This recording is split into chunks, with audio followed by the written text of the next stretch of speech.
नमस्कार, स्वागत है आपका बिहार समाचार में। बिहार की तमाम बड़ी खबरों की ओर बढ़ने से पहले एक नज़र सुर्खियों पर। सभी स्कूलों में होंगे क्लास टीचर, हर महीने बदले जाएंगे क्लास मॉनिटर। तटबंध टूटने से मची अफरा तफरी, कई गांवों में घुसा बाढ़ का पानी।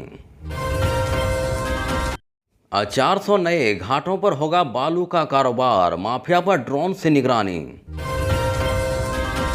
वार्ड सदस्य ने राशन नहीं दिया तो जिलाधिकारी से मिलने पहुंचे बाढ़ पीड़ित, डीएम आवास पर किया प्रदर्शन। स्कूल के बाहर खड़ी वैन पर अचानक लगी आग, मची अफरा तफरी। 10 सीटों पर विधानसभा का चुनाव लड़ेंगे मांझी, कहा सीट पर चलेगी चर्चा। कटिहार से बड़ी खबर, मालगाड़ी का 2 डिब्बा डिरेल, किसी के हताहत होने की सूचना नहीं। अब चलिए बढ़ते हैं बिहार की मुख्य खबरों की ओर विस्तार से। दरअसल बिहार के अंदर शिक्षा में सुधार और इसे लेकर बेहतरीन बनाए जाने को लेकर लगातार शिक्षा विभाग नए नए कदम उठा रही है। ऐसे में अब शिक्षा विभाग ने यह तय किया है कि अब सूबे के अंदर सभी स्कूलों में हर कक्षा के क्लास टीचर नामित होंगे। यह फैसला गुणवत्तापूर्ण शिक्षा प्रदान करने के उद्देश्य से लिया गया है। ऐसा कहा जा रहा है कि इससे शिक्षा के स्तर में काफ़ी सुधार आएगा। दरअसल प्राथमिक शिक्षा निदेशक पंकज कुमार ने बताया कि छात्रों को गुणवत्तापूर्ण शिक्षा प्रदान करना बिहार शिक्षा विभाग की पहली प्राथमिकता है। लिहाजा प्राथमिक शिक्षा निदेशक के द्वारा विद्यालयों में प्रभावी वर्ग कक्ष संचालन के लिए सभी जिलों को दिशा निर्देश दिया गया है कि प्रभावी वर्ग कक्ष संचालन के लिए सभी प्राथमिक और मध्य विद्यालय में कक्षावार वर्ग शिक्षक नामित किए जाएंगे। उन्होंने बताया कि क्लास टीचर व्यक्तिगत स्तर पर अभिभावकों से मिलकर बच्चों के बेहतर रिजल्ट लाने की स्थिति का अध्ययन करेंगे और बच्चों को घर में पढ़ने का माहौल प्रदान करने के लिए उन्हें प्रोत्साहित करेंगे। इसके अलावा प्रत्येक क्लास में एक मॉनिटर का चयन किया जाएगा, जिसे प्रत्येक माह बदल दिया जाएगा। इसके अलावा विद्यालय में एकाडमिक कैलेंडर और वर्गवार समय सारणी बनाए जाएंगे। उपलब्ध कराए गए कार्य पुस्तिका के सही उपयोग के लिए शिक्षक बच्चों को प्रेरित करेंगे और अभ्यास पूरा होने पर लाल स्याही से उसकी जाँच करेंगे।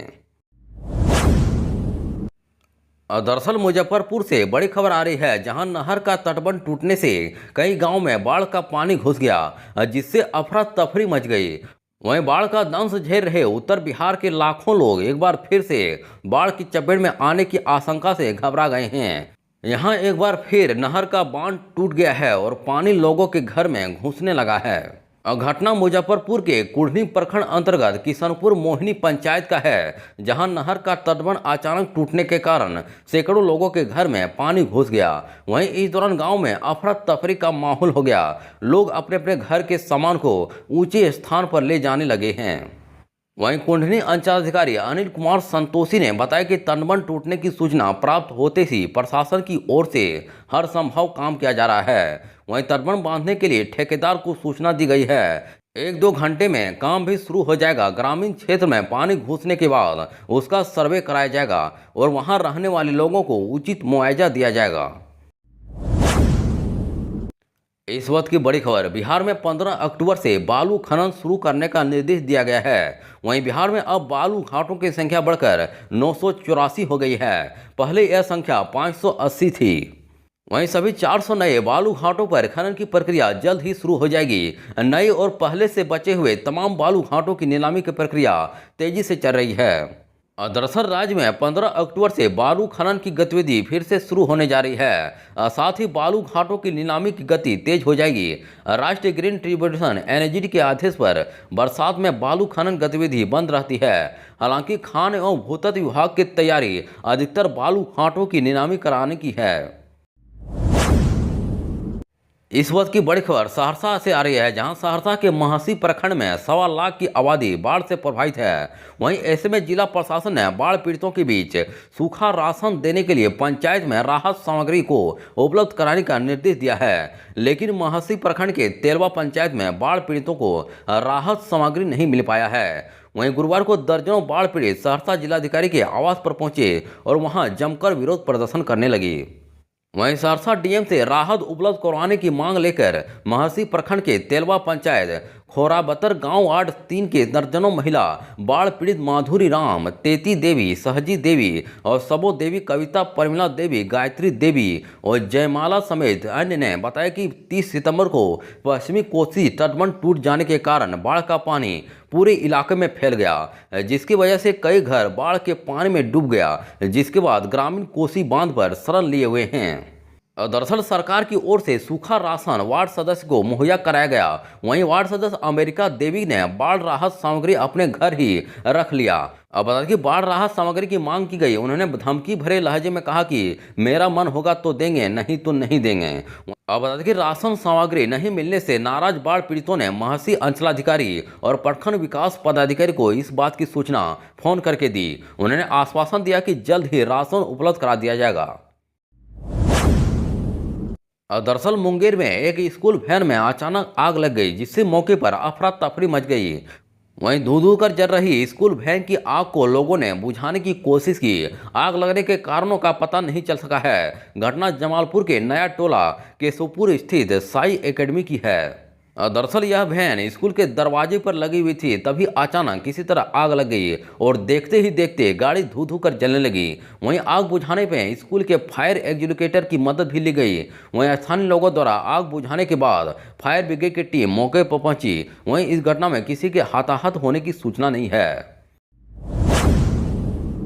दरअसल झारखंड विधानसभा चुनाव में हिंदुस्तानी आवाम मोर्चा हम 10 सीटों पर चुनाव लड़ेगी। वहीं पार्टी के संस्थापक और केंद्रीय मंत्री जीतनराम मांझी ने गुरुवार को यह घोषणा की। उन्होंने कहा कि हम एनडीए में हैं, इसलिए सीटों के बंटवारे पर चर्चा चल रही है। हमें जो भी सीट मिलेगी उस पर चुनाव लड़ेंगे। वहीं मांझी ने हाल ही में तेज प्रताप यादव के चूहा खाने वाले बयान पर भी पलटवार किया।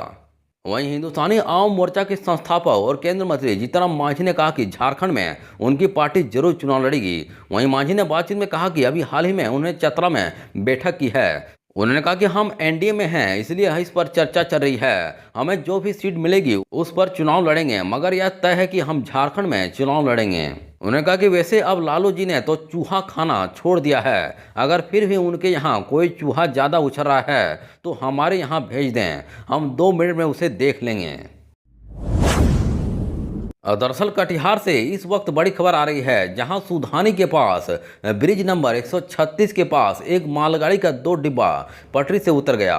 वहीं राहत की बात यह है कि किसी तरह की हताहत होने की सूचना नहीं है। वहीं पूर्वोत्तर सीमांचल रेलवे के कटिहार किशनगंज रेलखंड के बीच सुधानी रेलवे स्टेशन के समीप ब्रिज संख्या 136 रेल गेट के समीप माल ट्रेन डिरेल हो गई, जिसके कारण एक रूट की रेल लाइन बाधित हो गई है। वहीं स्थानीय ग्रामीण के मुताबिक मालगाड़ी गुवाहाटी से चलकर किशनगंज होते हुए बारसोई के रास्ते कटिहार रेल मंडल को आने वाली थी। वहीं इसी बीच सुधानी रेल गेट के समीप ब्रिज नंबर 136 के निकट 2 डिब्बा डिरेल हो गई। हालांकि इस घटना में किसी के हताहत होने की सूचना नहीं है। वहीं जोरदार आवाज होने के कारण स्थानीय लोग मौके पर पहुंचे। दरअसल घटना की जानकारी मिलते ही रेलवे अधिकारी और रेल पुलिस मौके पर पहुंची। वहीं इस घटना के कारण एक रूट की रेल लाइन बाधित हो गई है, जबकि दूसरा ट्रैक फ्री रहने के कारण ट्रेनों का परिचालन कराया जा रहा है। वहीं 2-3 घंटे के अंदर में ट्रैक को खाली कर ट्रेनों का परिचालन शुरू होगा।